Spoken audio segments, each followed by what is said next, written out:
Kita sama-sama berdoa.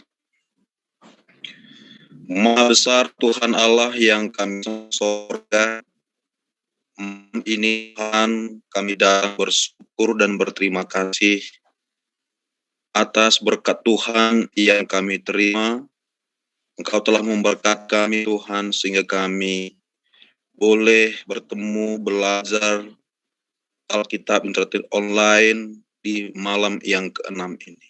Tuhan, kiranya Engkau memberkati media yang digunakan. Sehingga ketika hamba-hamba Tuhan menyampaikan firman melalui pelajaran kesehatan dan juga firman Tuhan ini, Engkau yang berkati Tuhan. Sehingga semuanya boleh berjalan baik. Terkhusus Tuhan, Engkau berkati hamba-Mu, Bapak Dokter Rudi yang akan menyampaikan pelajaran kesehatan. Biarlah Engkau berikan hikmat bijaksana kepada hamba-Mu ini. Dan hamba-Mu ini boleh berkata-kata sesuai dengan kehendak-Mu. Dan kami yang mendengarkan Tuhan akan terberkati. Sehingga pelajaran ini tidak akan berlalu begitu saja. Kami akan terapkan di dalam kehidupan kami. Sehingga kebahagiaan, kesehatan akan menjadi bagian kami, umat-umat-Mu. Dan selesai hamba-Mu, Bapak Dr. Rudi menyampaikan pelajaran kesehatan, hamba-Mu Pendeta Indra Swatang akan menyampaikan firman Tuhan. Kiranya wejangan firman Tuhan yang kami dengarkan Tuhan boleh menguatkan iman kami. Kami boleh semakin dekat, semakin setia kepadamu. Kami boleh dipersiapkan menjadi umat Tuhan yang akan mewarisi kerajaan sorga yang telah Engkau sediakan bagi kami. Tuhan juga memberkati yang melayani di sepanjang ibadah kami ini. Tuhan bersama dengan kami, pimpin dan berkatilah kami Tuhan. Dan ampuni segala dosa kesalahan kami Tuhan. Inilah doa kami. Kami persembahkan doa ini di dalam nama Tuhan dan Juru Selamat kami. Amin. Amin. Kembali kita menyapa saudara-saudara sekalian yang telah bergabung melalui virtual Zoom dan juga live streaming dan YouTube, Facebook Uni Indonesia Kawasan Barat. Pada saat ini kita akan mendengarkan seminar kesehatan yang dibawakan oleh Dr. Rudi Charles Sutepuh yang berjudul Sehat dan Bugar di Usia Lanjut.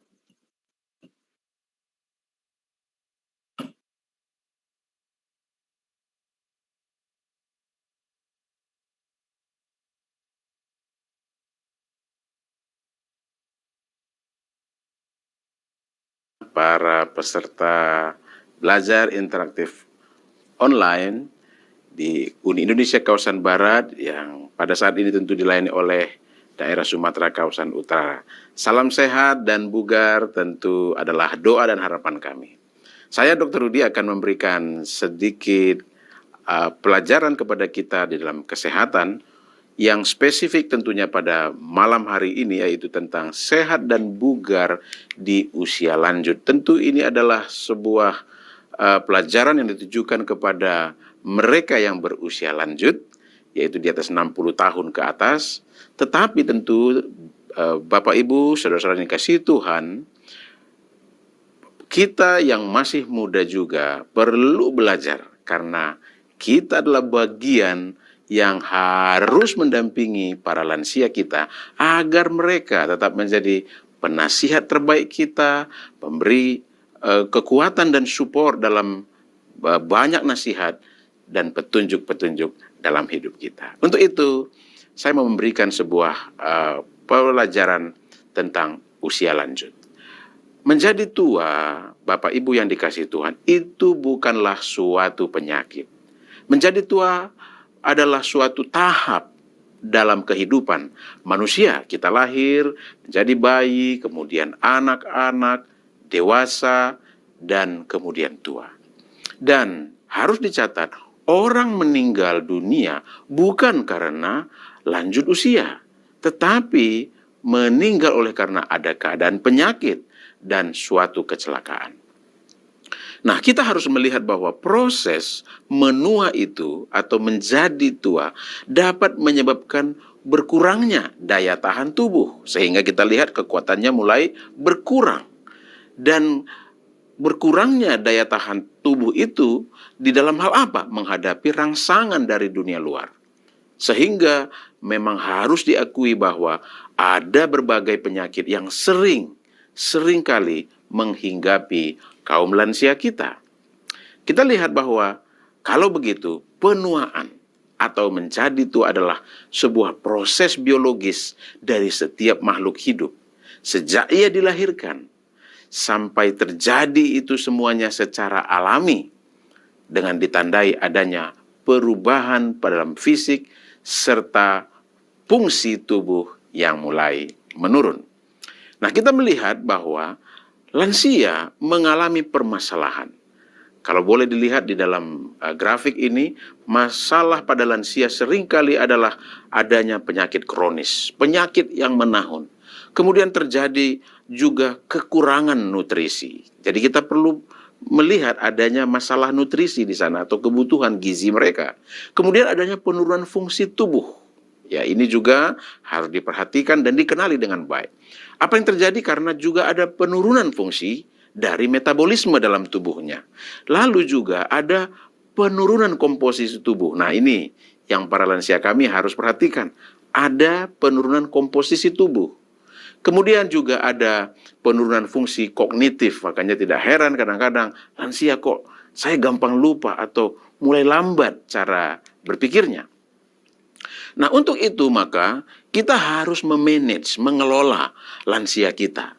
Bagaimana mereka bisa tetap menikmati kehidupan dengan baik di usia lanjut.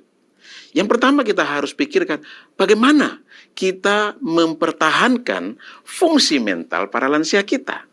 Yang kedua, kita harus usahakan lansia kita harus terhindar dari penyakit. Yang ketiga, kita harus mempertahankan fungsi daripada fisik para lansia kita sekalipun memang kita lihat tadi ada proses kemunduran fisik. Dan yang keempat tentunya kita harus menciptakan upaya-upaya agar lansia kita dapat menikmati hidup dengan baik. Nah, itulah yang menjadi bagian dari mengelola lansia yang hidupnya bahagia di usia senja. Nah, tentu kalau demikian mari kita lihat beberapa di antaranya ya. Kita harus meminimalkan disabilitas atau ketidakmampuan. Kita harus membuat umurnya tetap panjang, menurunkan angka kesakitan, memperbaiki fungsi fisik dan mentalnya. Sehingga dengan demikian kita menciptakan kualitas hidup yang lebih bergairah di usia senja. Nah, untuk itu saya menawarkan ada 5 hal. Ya, kita lihat yang pertama adalah bergerak badan. Yang kedua, mengatur gizi. Yang ketiga, beristirahat dan tidur. Yang keempat, lakukan pemeriksaan kesehatan secara rutin. Dan yang kelima, hindarilah perilaku yang merugikan. Mari kita lihat yang pertama, bergerak badan. Para lansia, mari tetap aktif dalam bergerak atau mengolah tubuh. Apa dan bagaimana? Ya, kita lihat dalam kata kunci dalam bergerak badan ada 4. Yang pertama, kita harus memperhatikan durasi atau lamanya suatu kegiatan olahraga. Yang kedua, kita harus sebagai lansia membuat suatu latihan keseimbangan. Ya, jadi lansia harus melakukan latihan keseimbangan. Yang ketiga, lakukan juga gerak-gerak badan yang membuat atau membangkitkan yaitu kekuatan, ya, latihan kekuatan seperti menggunakan beban. Tapi dalam hal ini tentu direkomendasikan adalah beban-beban dari fisik saja sudah cukup. Yang keempat adalah tetap gerak badan dengan melatih kelenturan. Setiap sendi-sendi kita harus dipertahankan kelenturannya sehingga dia fleksibel. Sehingga tidak akan terjadi kekakuan, apakah itu di lutut, di punggung, dan seterusnya, di sendi-sendi tubuh kita. Jadi, gerak badan harus dipersiapkan. Persiapkanlah dengan baik. atur waktunya, atur pernapasan dengan baik. Tidak usah buru-buru. Dan ingat, lansia kami, minumlah air sebelum melakukan gerak badan. Dan yang paling penting, lakukan pemanasan. Dengan ringan saja, jalan kaki, berputar-putar, ya, itu adalah latihan pemanasan.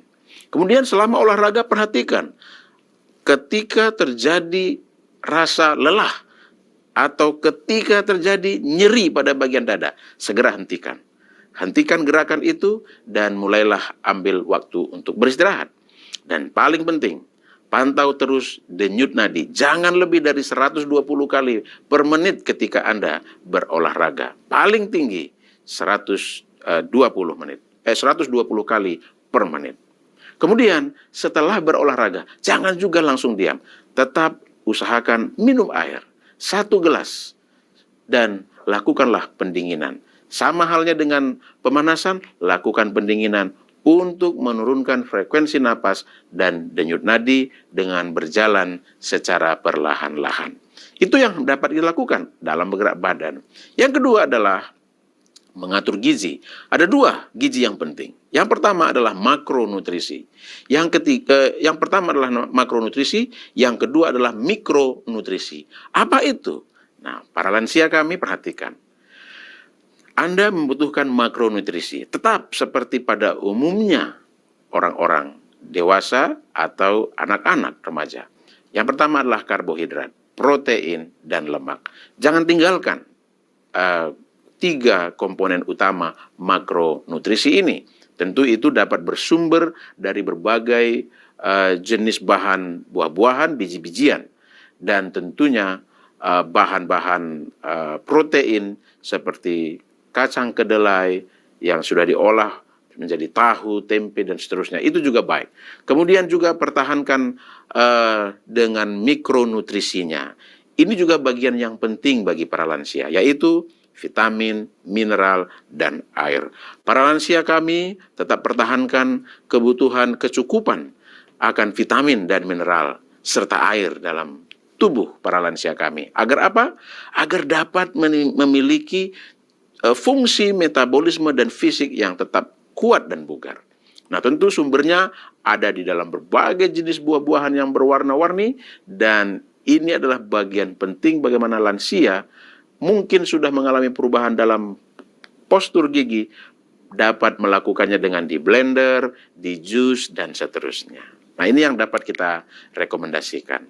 Nah, tentunya tetap menjadi acuan kita. Setiap kali makan, para lansia harus makanannya bervariasi. Tetap utamakan makanan yang rendah lemak.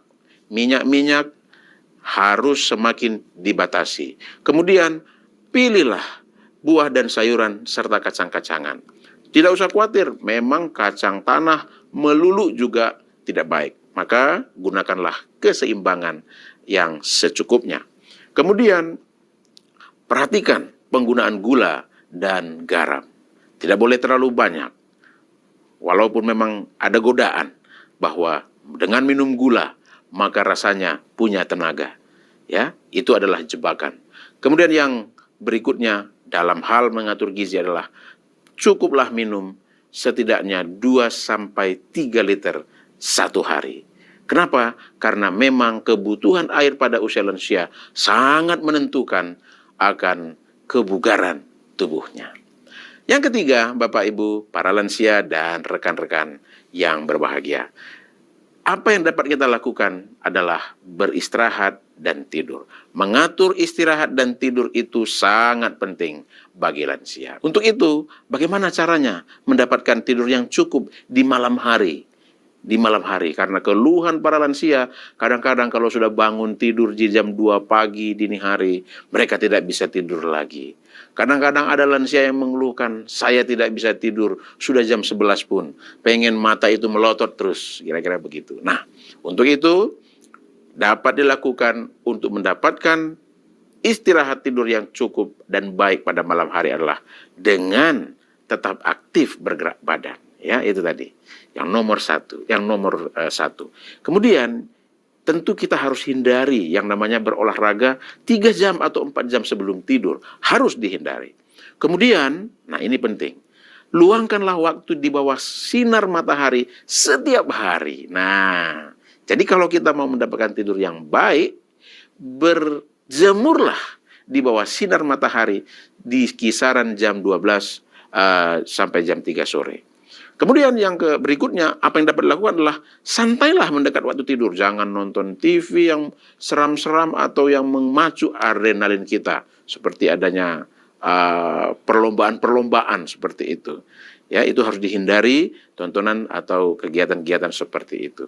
Lalu yang penting juga adalah hindarilah rokok, hindarilah minuman yang berkafein, dan batasi makanan atau minuman-minuman yang ada memancing untuk kencing pada malam hari. Nah, lalu batasi, ini juga penting, batasi tidur siang. Karena biasanya lansia sudah sulit mendapatkan tidur pada malam hari, dia ambil tidur di siang hari. Boleh tidur di siang hari, tapi batasi hanya boleh 30 menit atau kurang dari itu, supaya tidur malamnya lebih baik. Dan tentu seperti saya katakan tadi, hindari kegiatan-kegiatan yang sifatnya dapat memicu aktivitas di pikiran kita, listrik di otak kita dengan melakukan kegiatan-kegiatan yang misalnya dapat kita melakukan membaca sesuatu dan menulis dan mungkin belajar Alkitab seperti ini pada malam hari. Nah, yang keempat adalah melakukan pemeriksaan kesehatan secara rutin. Di dalam tabel ini, Bapak Ibu, teman-teman sekalian, para lansia kami dapat lihat ada setidaknya 12 hal yang harus diperhatikan oleh para lansia kami. Dan kalau kita lihat, 3 dari 12 item ini, para lansia harus perhatikan, penting mendapatkan vaksin. Vaksinasi. Itu sebabnya pemerintah kita juga ketika ada paparan COVID yang begitu global, para lansia menjadi kelompok masyarakat yang harus mendapatkan vaksinasi. Kenapa? Karena kita lihat tadi di awal, para lansia harus terhindar dari penyakit. Itu sebabnya lakukanlah pemeriksaan berkala ini. Periksalah tekanan darah, periksalah gigi, dan seterusnya. Dan tentu yang terakhir, hindarilah perilaku yang merugikan. Apa saja perilaku yang merugikan? Merokok, minum minuman berkafein, alkohol, dan bahkan pengobatan yang berlebihan. Jadi mengkonsumsi obat-obatan yang berlebihan pun adalah sebuah perilaku yang merugikan para lansia kami. Itu sebabnya Bapak Ibu yang dikasihi Tuhan, saya berdoa biarlah kiranya semua lansia kita tetap aktif di usia lanjut untuk mewujudkan mimpi yang masih tertunda. Tuhan Yesus memberkati.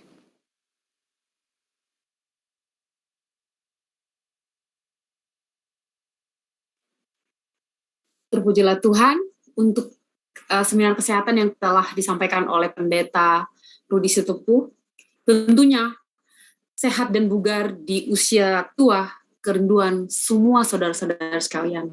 Nah, marilah kita memulai dari diri kita sendiri sehingga lingkungan kita juga akan mengikuti diri kita. Nah, pada saat ini kita akan melanjutkan acara kita akan mendengarkan firman Tuhan yang dibawakan oleh Pendeta Indra Sihotang yang berjudul Bila Yesus Datang Untuk Anda.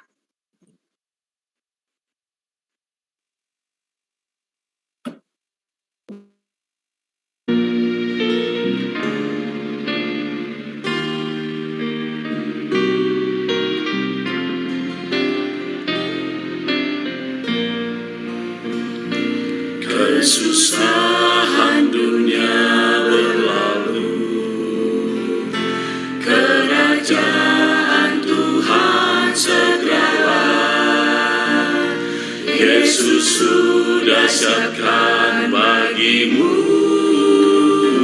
tempat penantian yang indah. Di sana, di surga, tersurat. Tuhan tolongku setia selalu hingga waktu itu kan tiba.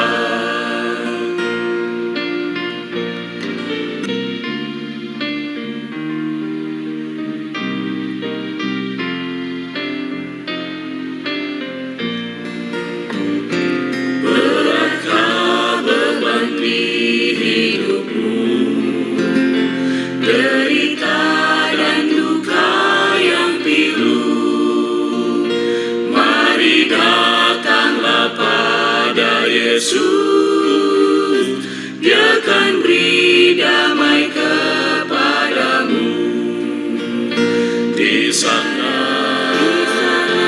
di surga, adakah namaku tersurat.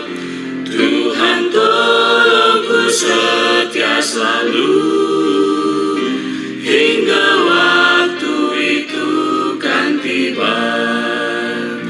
Di sana, di surga, adakah namaku tersurat. Tuhan tolongku setia selalu, hingga waktu itu kan tiba. Hingga waktu itu kan tiba.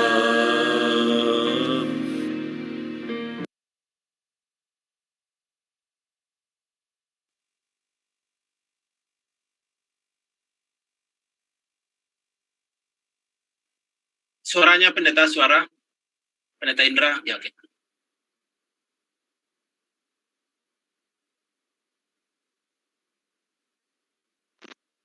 Ya, belajar Alkitab interaktif online dimanapun kita berada.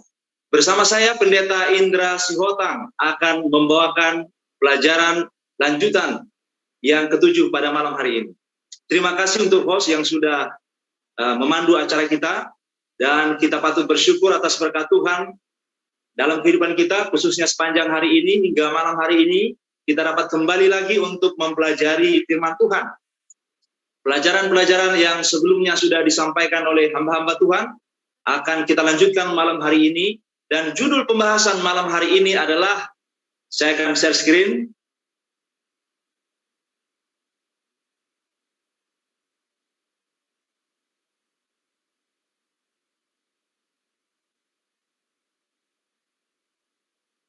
Bila Yesus datang untuk Anda.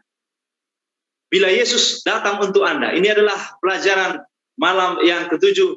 Dan mudah-mudahan melalui pelajaran-pelajaran sebelumnya akan membuat kita semakin dekat kepada Tuhan. Janji, ini berkaitan dengan janji Yesus yang akan datang kembali. Datang kembali untuk saudara dan saya. Untuk setiap orang yang menunggu kedatangannya. Dan bila mana kita melihat janji adalah sesuatu yang sangat spesial untuk didengarkan. Dan janji ini adalah merupakan utang sebenarnya. Kalau ada seseorang berjanji bahwa dia akan menepatinya, dan kita pasti akan menagihnya. Bagaimana janji manusia kepada manusia antara kita dengan orang yang kita kasihi, itu merupakan sesuatu yang sangat spesial. Saya pernah berjanji kepada anak saya, waktu saya akan pergi keluar dari rumah, kemudian saya bilang sama anak saya, tunggu ya nak, Bapak pergi dulu. Saya mau ikut Pak, saya mau ikut. Kemudian anak saya bilang, Pak, saya mau ikut sama Bapak. Karena anak saya ini masih kecil, saya bilang alasannya begini. Nah, saya mau melihat orang sakit, saya mau pergi ke rumah sakit. Saya nanti akan pulang ya. Tenanglah, Bapak pulang nanti, hanya sebentar. Kemudian dengan berat hati, dia bilang, ya Pak, Bapak janji ya, Bapak akan pulang. Kemudian dengan berat hati dia mengikhlaskan, dan dia katakan, dadah Bapak. Kemudian saya pergi dan menyatakan kepada anak saya ini, dadah anakku sayang.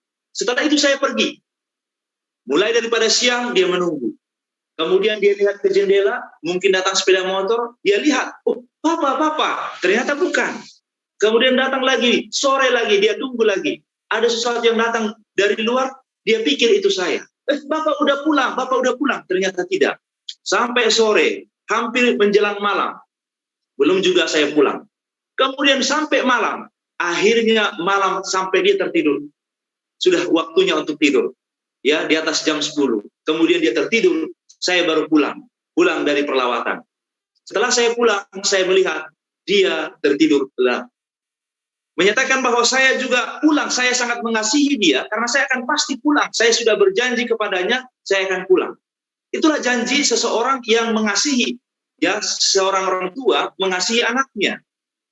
Apalagi Tuhan kita yang berjanji, dia datang yang pertama sekali, bukan hanya datang untuk mengunjungi kita manusia, tetapi memberikan tebusan. memberikan nyawanya kepada kita, apakah dia tidak akan datang kembali lagi untuk menjemput kita? Sesuai dengan janji yang Tuhan berikan kepada kita. Mengenai janji kedatangan Yesus yang kedua kali, di dalam buku Ibrani 10 ayat 37 berkata demikian. Sebab sedikit, bahkan sangat sedikit waktu lagi, dan ia yang akan datang sudah akan ada tanpa menangguhkan kedatangannya. Dan dalam 2 Petrus 3 ayat 9 berkata, Tuhan tidak lalai menepati janjinya. Dan memang Yesus berjanji kepada kita, dia akan datang kembali. Dan janji ini bukan dinyatakan hanya setelah kedatangannya yang kedua kali. Tetapi ini sudah dinyatakan pada kedatangannya yang pertama, sebelum datang yang pertama sekali, mulai daripada Henok, ya, Henok keturunan ke-7 dari Alkitab. Dalam buku Yudas 1 ayat 14 juga tentang mereka, Henok keturunan ke-7 dari Adam. Bernubuat katanya, sesungguhnya Tuhan datang dengan beribu-ribu orang kudusnya, dan Tuhan telah berjanji kepada hamba-hambanya di zaman perjanjian lama sebelum kedatangannya yang pertama. Dan bahkan itulah yang membuat bangsa Israel saat itu mengharapkan Yesus datang dengan kemuliaan, dengan beribu-ribu orang kudusnya, dengan beribu-ribu malaikatnya. Ternyata mereka kecewa. Yang datang, bahwa dia datang dalam kehinaan, lahir di kandang domba, kemudian dia mati untuk menebus kita, sehingga mengecewakan banyak pengharapan orang saat itu. Jadi janji ini sudah ada jauh sebelum Yesus datang ke dunia ini. Pada zaman Henok keturunan ke-7 dalam buku Yudas 1 ayat yang ke-14. Kemudian kepada Abraham juga, yaitu melalui Ishak anaknya, janji tentang Mesias kepada Daud yang menuliskan dalam buku Mazmur dan buku-buku yang lain. Pertanyaannya bagi kita malam hari ini adalah, apakah ada janji tentang kedatangan Yesus kembali langsung dari Yesus sendiri? Nah, ini dia. Kalau itu adalah nubatan yang disampaikan oleh hamba-hambanya, Henok, Abraham, Daud, dan lain sebagainya. Tetapi setelah Yesus datang ke dunia ini pada kedatangannya yang pertama, sebelum dia mati untuk kita, disalibkan untuk kita, dia berkata kepada murid-muridnya. Dalam Yohanes 14 ayat 1. Janganlah gelisah hatimu, percayalah kepada Allah, percayalah juga kepadaku. Kemudian dia berkata lanjutannya dalam ayat yang kedua, di rumah Bapakku banyak tempat tinggal. Jika tidak demikian, tentu aku menyatakannya kepadamu. Sebab aku pergi ke situ untuk menyediakan tempat bagimu. Jadi janjinya ini saya tadi sebutkan bahwa sangat spesial. Bukan hanya datang dan jemput, ditunjukkan juga kemana dan bagaimana tempat yang akan Tuhan sediakan bagi kita. Sudah disediakan tempat. Wah, sangat indah. Saudara-saudara yang dikasihi, pemirsa Bayo dimanapun kita berada, belajar Alkitab interaktif online ini sangat membuka pemikiran kita dan membuka pengharapan kita bahwa janji yang Tuhan sampaikan ini akan membuat kita berpengharapan. Dalam ayat yang ketiga, dan apabila aku telah pergi ke situ, ini dia katakan pada waktu sebelum dia naik ke surga, sebelum Yesus hendak menebus kita, dan telah menyediakan tempat bagimu, aku akan datang kembali. Nah, ini dia janji Tuhan ini. Aku akan datang kembali dan membawa kamu ke tempatku, supaya di tempat di mana aku berada, kamu pun berada. Nah, luar biasa, inilah janji Tuhan kepada kita langsung dari dia sendiri, dari dia yang menjanjikan. Ya, aku akan datang kembali kepada suatu tempat yang dipersiapkan bagi kita. Bayangkan, di dalam Alkitab, kira-kira 2.500 kali Allah berjanji bahwa seorang Mesias akan datang. Seorang pelepas yang akan memikul sendiri pelanggaran kita dan memberikan pengampunan dosa manusia. Banyak janji-janji Tuhan yang lain di Alkitab. Ada janji tentang pemeliharaan, ada janji berkat, ada janji tentang banyak hal kebahagiaan, tetapi janji tentang kedatangannya, tentang kedatangan Kristus, kurang lebih kira-kira 2.500 kali. Jadi menyatakan ini sangat penting. Kalau orang berjanji sekali, 2 kali, 3 kali, itu penting. 3 kali menandakan biasanya itu penekanan yang sangat penting. Tetapi ini berulang-ulang menyatakan supaya kita ingat dan percaya Yesus telah datang dan mati di kayu salib. Dan janji kedatangan Mesias ini menjadi kenyataan.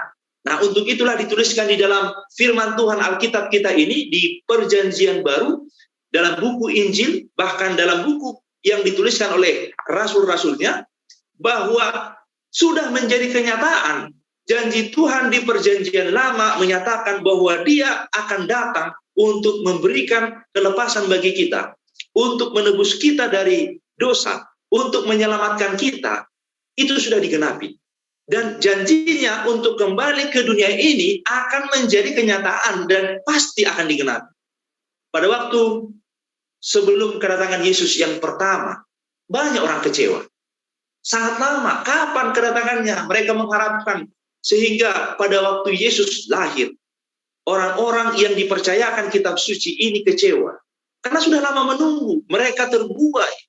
Mereka sudah berpikir bahwa Yesus akan sangat lama datang. Bahkan Dia akan datang dengan apa? Akhir zaman. Mereka tidak pikirkan bahwa Yesus akan datang untuk memberikan tebusan bagi kita. Tebusan atau penggenapan dari korban-korban bakaran itu. Ya. Dan bagi kita, perjanjian yang sudah disampaikan Tuhan pada kedatangan yang pertama, sudah datang Dia. Sudah digenapi. Nah, untuk itulah kita harus lebih dikuatkan lagi. Janji yang pertama sudah digenapi, yang kedua kedatangannya akan menjadi pasti, dan ini pasti akan digenapi. Dan Yesus berkata melalui kata-kata ilham, nubuatan kepada hambanya, yaitu Yohanes Pembaptis pada waktu dia di Pulau Patmos. Inilah pesan terakhir yang dituliskan dalam kitab Alkitab ini, dan buku terakhir yang menyatakan barang siapa menambah Alkitab ini akan ditambahkan malapetaka di Alkitab ini. Barang siapa mengurangi, akan dikurangi bagiannya dari kitab kehidupan, ataupun namanya dari kitab kehidupan.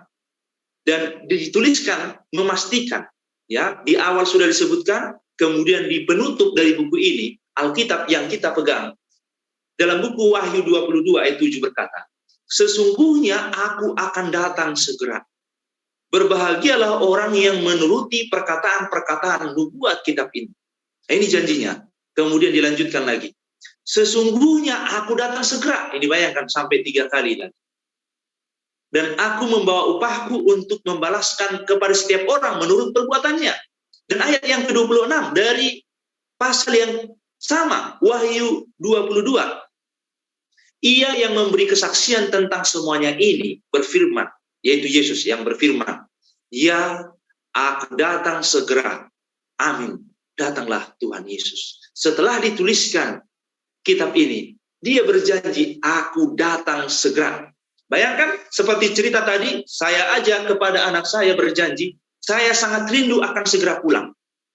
Oleh karena sesuatu hal pekerjaan, tetapi saya akan pasti pulang. Karena saya, bukan hanya anak saya merindukan saya, tetapi saya juga sangat merindukan untuk bertemu dengan anak saya bersama. Nah, Yesus juga merindukan kita untuk bersama dengan kita. Tidak melihat kita susah di dunia ini. Tidak melihat kita menderita. Dengan berbagai-bagai kejadian yang terjadi sekarang. Penyakit yang kita alami. Dia mau menjemput kita supaya tidak merasakan sakit itu. Jadi lebih lagi Tuhan kita rindu bertemu dengan kita. Saudara-saudara yang dikasih oleh Tuhan. Nah, pertanyaannya, kapan waktu kedatangannya? Nah, itu dia. Dan Dia sudah mengamarkan dari awalnya. Kan kita rindu. Kapan waktu kedatangan Yesus kedua kali? Nah, inilah yang disampaikan kepada kita dalam Matius 24 ayat 36. Dan itu juga yang mau diketahui oleh murid-muridnya saat itu. Dan itu juga yang mau kita ketahui sekarang, waktunya. Kalau tahu waktunya kapan, supaya siap-siap. Begitu kira-kira.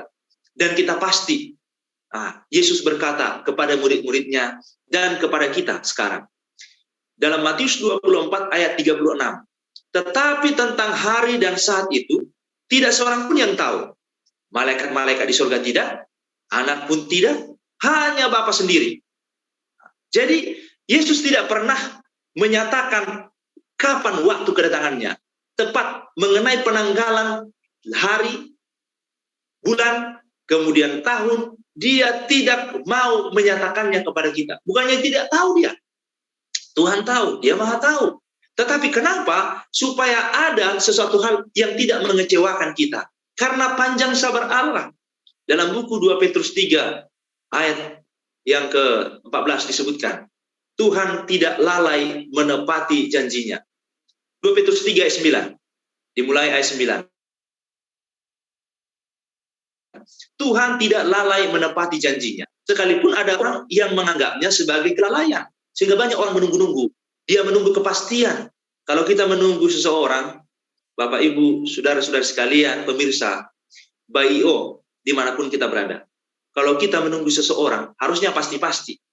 Karena pekerjaan yang sangat membosankan adalah apa? Menunggu. Ya, kalau tidak pasti jamnya, maunya dibilang. Supaya tahu kita, daripada menunggu lama. Sudah capek menunggu. Kan begitu biasanya kalau menunggu orang. Nah, seolah-olah kita berpikir bahwa Tuhan mau kita seperti itu. Bukan. Kata-kata firman Tuhan juga berkata, Tuhan tidak lalai menepati janjinya. Sekalipun ada orang yang menganggapnya sebagai kelalaian, tetapi ia sabar terhadap kamu.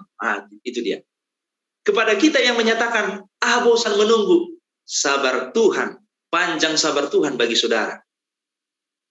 Karena ia menghendaki supaya jangan ada orang binasa, ya, melainkan supaya orang berbalik dan mau bertobat. Kita mungkin belum siap akan kedatangannya, sehingga karena panjang sabar Tuhan bagi kita, karena Tuhan mengasihi kita, karena Tuhan mengasihi saudara kita, orang tua kita, anak kita, mantu kita, tetangga kita, dan orang-orang yang kita kasihi. Karena panjang sabar Tuhan. Di ayat yang ke-10, tetapi hari Tuhan akan tiba seperti pencuri. Pada hari itu langit akan lenyap dengan gemuruh yang dahsyat, dan unsur-unsur dunia akan hangus dalam nyala api, dan bumi dan segala yang ada di atasnya akan hilang lenyap. Itu dia. Jadi pasti kedatangan Tuhan itu hanya karena panjang sabar Tuhan. Nah sekarang kita mungkin berkata, kalau tidak ada kepastian, lalu apa yang Tuhan berikan bagi kita? Seperti ujian, Bapak Ibu. Kalau kita mau ujian, maunya ada kisi-kisi. Nah, Yesus memberikan kisi-kisinya. Apa itu? Tanda-tandanya. Itu dia. Waktu pastinya tidak. Kalau kita ujian, saya pernah ujian. Bapak, Ibu, pemirsa, Bayu dimanapun kita berada, yang sekolah, pernah ujian. Dan sering ujian. Pada waktu mau disampaikan ujian, pasti kita akan minta kisi-kisinya apa. Tapi kisi-kisi itu belum tentu itu pasti. Tapi sudah mengarah ke sana. Nah, Yesus sudah memberikan kisi-kisi. Bukan berarti Yesus tidak menyatakan bahwa itu tidak akan tergenapi. Sama seperti guru tadi, kalau dia memberikan kisi-kisi kepada anak muridnya, masa dari 10 kisi-kisi, satu pun nggak keluar dari ujian? Bukan. Nah ini juga tanda-tanda yang Tuhan buat, dan banyak, dan memang lebih banyak disebutkan kisi-kisi seperti ujian tadi. Nah apa itu? Tanda-tanda. Matius 24 ayat 3. Ketika Yesus duduk di atas bukit Zaitun, datanglah murid-muridnya kepadanya untuk bercakap-cakap sendirian dengan dia, kata mereka. Katakanlah kepada kami, bila manakah itu akan terjadi, dan apakah tanda kedatanganmu dan tanda kesudahan dunia? Apakah tanda kedatanganmu? Nah pertanyaan sudah berbeda. Kapan? Yang sebelumnya kapan? Ini apa tandanya? Nah, apa tanda kedatanganmu? Nah inilah dia. Dalam Lukas 21 ayat 25. Apa tanda-tanda di langit? Ada banyak tanda. Tanda yang pertama, tanda di langit. Berkata, dan akan ada tanda-tanda pada matahari dan bulan dan bintang-bintang. Dan di bumi, bangsa-bangsa akan takut dan bingung menghadapi deru dan gelora laut. Saya mau tanya, pemirsa setia, BIO dimanapun kita berada. Apakah tanda-tanda ini sudah kita lihat? Ya sudah. Orang takut, bingung menghadapi deru dan gelora laut. Sudah dari dulu memang. Dan memang sekarang semakin besar lagi. Kemudian cuaca yang tidak menentu. Ini sudah kita lihat. Matahari, cuaca, ya musim-musim sudah tidak menentu. Nah itu salah satu tanda. Dalam Lukas 21 ayat 26 disebutkan lagi apa tandanya. Orang akan mati ketakutan karena kecemasan. Nah ini dia. Lebih banyak orang meninggal karena ketakutan. Betul ini. Ini firman Tuhan. Bukan hanya psikolog yang menyatakan, yang kita dengar sekarang, jangan takut. Karena ketakutan itu membawa lebih cepat kepada kematian. Bukan, Alkitab juga sudah pertama sekali mengamarkan. Orang akan mati ketakutan. Belum dia ditimpa penyakit, sudah takut duluan. Akhirnya dia apa? Jadi jatuh sakit. Belum dia merasakan yang namanya dicuri. Sudah ketakutan dia, dikunci rumah. Ya, dibuat segala pengamanan, padahal aman saja. Terkadang ketakutan, inilah yang akan terjadi menimpa bumi ini. Sebab kuasa-kuasa langit akan goncang. Di ayat yang ke-27, pada waktu itu orang akan melihat anak manusia datang dalam awan dengan segala kekuasaan dan kemuliaannya. Ya. Tanda pertama dimulai, ya, tanda pertama di langit mulai diketahui sesudah zaman penganiayaan. Dan lagi pada masa itu atau sebelum tahun 1798, ini ada ya penelitian ataupun dari sejarah yang menyatakan apa yang terjadi di tahun-tahun sebelumnya, termasuk di tanggal 17 Mei 1780. Pada saat itu matahari gelap dan malam itu bulan menyupai darah. Kemudian tanggal 13 November 1833, kita semua belum ada yang lahir di sana, ada pancaran meteor yang sangat besar terjadi di langit. Nah, ini hanya masih tanda-tanda. Apalagi tanda-tandanya? Nah, ini lebih mencekam lagi. Kalau itu sudah berlalu, sudah ada tanda pertama. Sudah terjadi itu. Ini tanda berikutnya adalah keadaan politik. Matius 24 ayat 6. Kamu akan mendengar deru perang atau kabar-kabar tentang perang. Namun berawas-awaslah, jangan kamu gelisah, sebab semuanya itu harus terjadi, tetapi itu belum kesudahannya. Kabar-kabar tentang perang, sudah biasa dari dulu. Kita sudah mendengar berita, dunia dalam berita, itu perang. Sekarang pun perang, antar negara perang. Berawas-awaslah, jangan kamu gelisah, semuanya itu harus terjadi, tetapi itu belum kesudahannya. Di ayat yang ke-7, sebab bangsa akan bangkit melawan bangsa dan kerajaan melawan kerajaan. Akan ada kelaparan dan gempa bumi di berbagai tempat. Saya berpikir, kenapa terjadi kelaparan? Ya kalau terjadi perang, diserang satu negara dengan bom, kemudian ya hancurlah semua lahan pertanian. Bukan hanya lahan pertanian, pemukiman penduduk, dan bahkan semuanya pabrik-pabrik. Maka akan terjadi kelaparan. Ya berhentilah perputaran ekonomi. Nah itulah yang akan membuat kelaparan. Gempa bumi juga, ya akibat banyak ya salah menggunakan sumber daya alam. Dan bukan hanya itu, dan memang sudah menggenapi dunia kita ini, sudah penuh dengan dosa. Dan banyak yang sudah merusak alam. Itu akan terjadi. Kemudian 2 Petrus 3 ayat 3, yang terutama kamu harus ketahui ialah, bahwa pada hari-hari zaman terakhir akan tampil pengejek-pengejek dengan ejekan-ejekannya, yaitu orang-orang yang hidup menuruti hawa nafsunya. Kata mereka, di manakah janji tentang kedatangannya itu? Sebab bapak-bapak leluhur kita meninggal, segala sesuatu tetap seperti semula pada waktu dunia diciptakan. Dan kalau kita melihat di ayat ini selanjutnya, sekalipun terjadi itu, terjadi perang, terjadi yang namanya kelaparan, tetapi dunia ini akan bisa lagi dipoles. Akan bisa seperti kelihatan indah. Bagaimana tidak kalau kita lihat sekarang perkembangan bangunan di Indonesia, bahkan di luar negeri. Kita lihat, apalagi saya rindu satu tempat yang ada di luar negeri, ya di Dubai, banyak bangunan-bangunan indah di sana. Ya semakin bagus dia. Dari zaman dahulu itu masih bangunan-bangunan yang tidak terlalu banyak, sekarang sudah sangat canggih. Artinya di sini menyatakan bahwa dunia ini nggak langsung secara langsung hancur semuanya, tetapi akan segala sesuatu tetap seperti semula. Manusia akan berusaha untuk memperbaikinya, diperbaiki dulu, yang hancur itu diperbaiki. Bahkan kita dengar sekarang, ya di padang gurun pun sudah bisa dibuat apa? Lapangan rumput ataupun lahan pertanian yang sangat bagus, yang menghasilkan banyak produk-produk ya nabat yang sangat enak dan sangat segar. Nah itulah inovasi manusia. Jadi menyatakan bahwa tidak serta-merta langsung hancur semuanya. Ada usaha manusia. Makanya menyebabkan kebingungan bagi orang. Oh, ternyata masih aman-aman. Nah itu dia. Sehingga timbullah penyesatan. Kembali lagi, Matius 24 ayat 4. Kemudian Matius ayat 11 dan 24. Ini dia, akan ada penyesatan. Nah, yang tadi kita sampaikan bahwa akan ada perang, kemudian bumi ini ataupun satu belahan bumi mungkin akan mengalami dampak dari perang. Tetapi karena inovasi teknologi, maka itu akan dibangun kembali. Jadi seolah-olah manusia berpikir bahwa bagaimana mungkin dunia ini akan hancur. Kita lihat semakin baik, sama musim-musim tetap. Nah terjadilah penyesatan. Waspadalah supaya jangan ada orang yang menyesatkan kamu. banyak nabi-nabi palsu akan muncul dan menyesatkan banyak orang. Mesias-mesias palsu dan nabi-nabi palsu akan muncul dan mereka akan mendatangkan tanda-tanda yang dahsyat dan mujizat-mujizat. Ini dia. Sekiranya mungkin mereka akan menyesatkan orang-orang pilihan. Orang-orang yang setia mendengarkan firman Tuhan. Pemirsa Bayo, belajar Alkitab online dimanapun kita berada.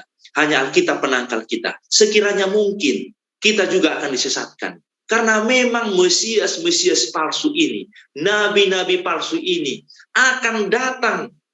Bagaimana seorang penyesat itu sudah sangat baik, dipolis dengan baik. Pencuri pun sekarang sudah sangat lihai. Lebih lihai dari polisi, lebih lihai daripada aparat.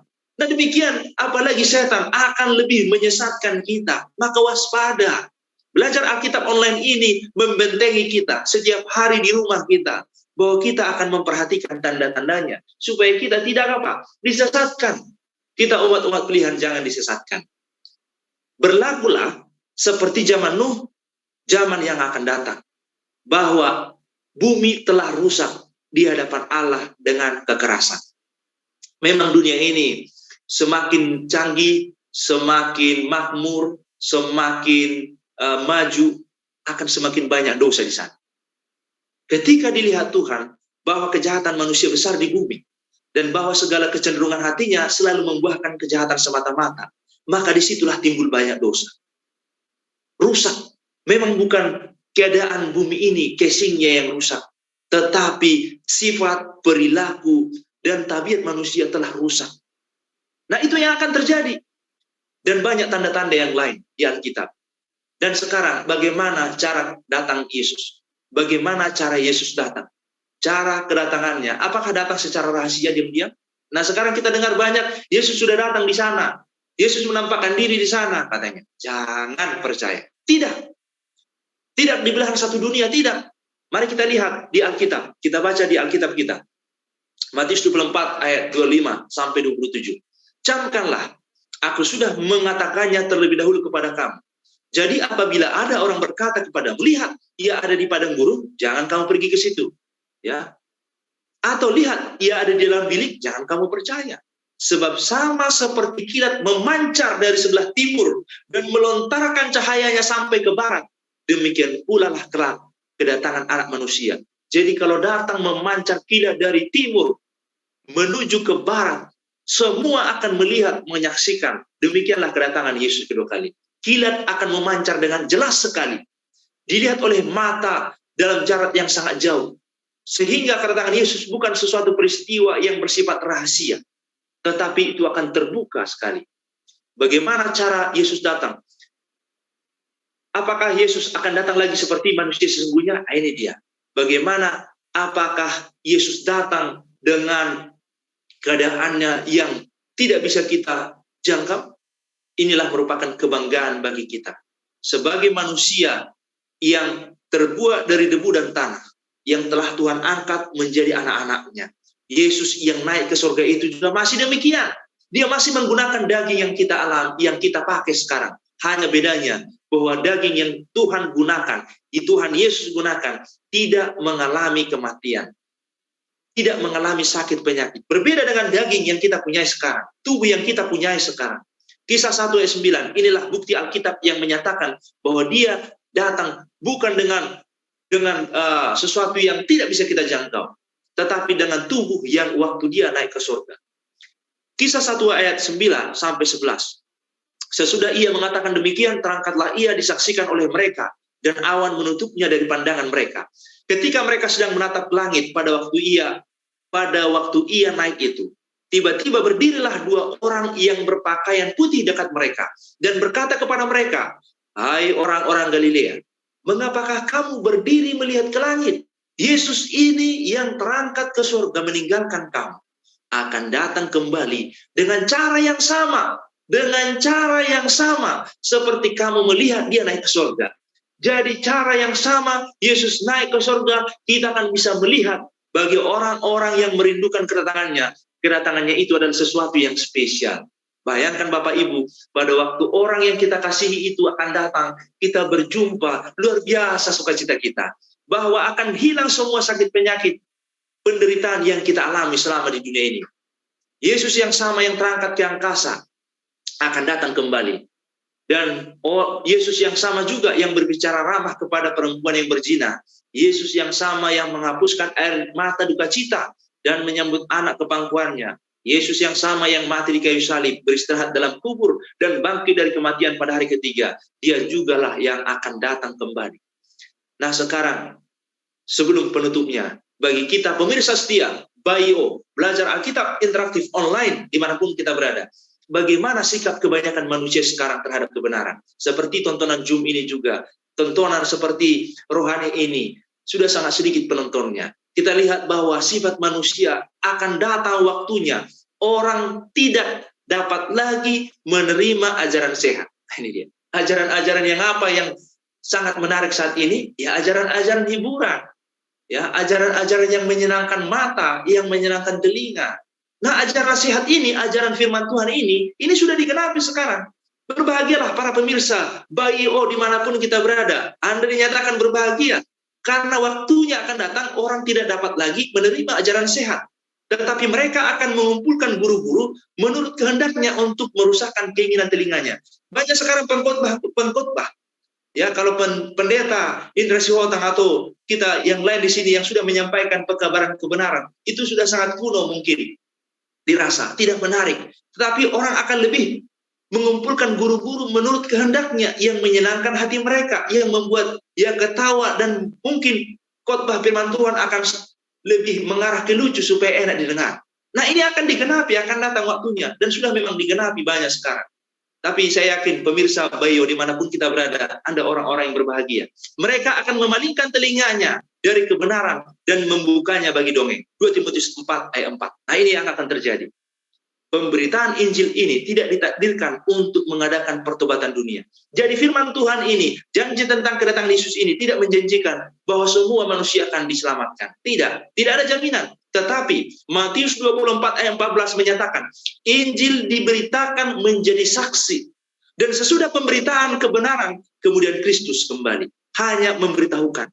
Kalau nggak mau, ya itu kan pilihan. Tuhan tidak pernah memaksa. Kesimpulannya bagi kita, pemirsa BIO dimanapun kita berada, yang diberkati Tuhan, penduduk dunia dan akhir zaman menjadi 2 kelompok. Apakah Anda kelompok kambing atau domba? Apakah Anda kelompok lalang atau gandum?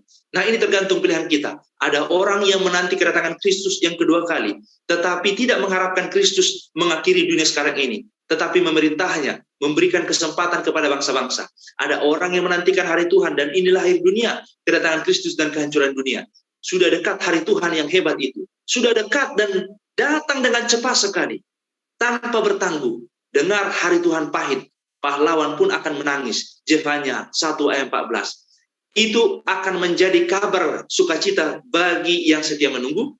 Dan itu akan menjadi kabar buruk bagi yang tidak bersedia. Pilihan bagi kita pemirsa BIO dimanapun kita berada. Belajar Alkitab interaktif online ini akan membuat kita menjadi orang-orang yang merindukan kedatangan Tuhan. Tuhan memberkati kita. Shalom.